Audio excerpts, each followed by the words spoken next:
వ్యవస్థాపక అధ్యక్షులు comrade BT రణదీవే గారి వర్ధంతి సందర్భంగా ఈ రోజు మెదక్లోని కేవల్ కిషన్ భవన్ లో ఆయన చిత్రపటానికి పూలమాలలు వేసి నివాళులు అర్పించడం జరిగింది.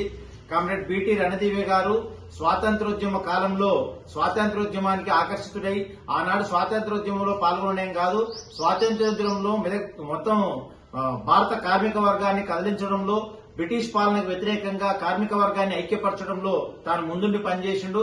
అదే రకంగా బొంబాయి నగరంలో కార్మిక వర్గాన్ని ఐక్యం చేసి అనేక సమ్మెలు నడిపినటువంటి చరిత్ర బీటీ రణదీవే గారు.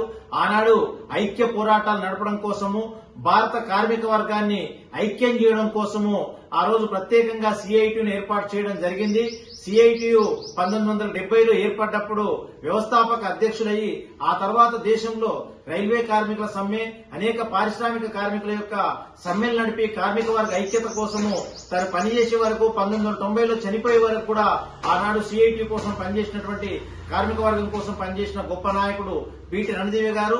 ఆనాడు 1970లో సిఐటి ఏర్పడిన నాడు ఐక్యతా పోరాట నినాదంతో ఏదైతే సిఐటిని ఏర్పాటు చేశారో, మరి ఈ రోజు వరకు కూడా ఈ దేశంలో కార్మిక వర్గ సమస్యల పరిష్కారం కోసము ఐక్య పోరాటం ద్వారా పరిష్కారం అయితే అని చెప్పి సిఐటియు నమ్ముతున్నది.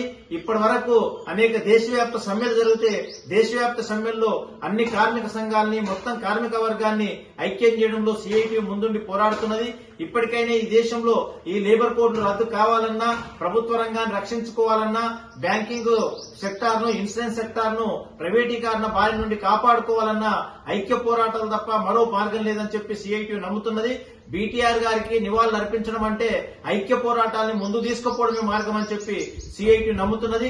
నేటి కార్మిక వర్గము బీటీఆర్ రణదీవే ఆశయాలను ముందుకు తీసుకుపోవడం కోసము సిఐటియు కార్యకర్తలంతా ఐక్య పోరాటాలు నిర్మించడం కోసం కృషి చేయాలని చెప్పి మరోసారి విజ్ఞప్తి చేస్తున్నాం.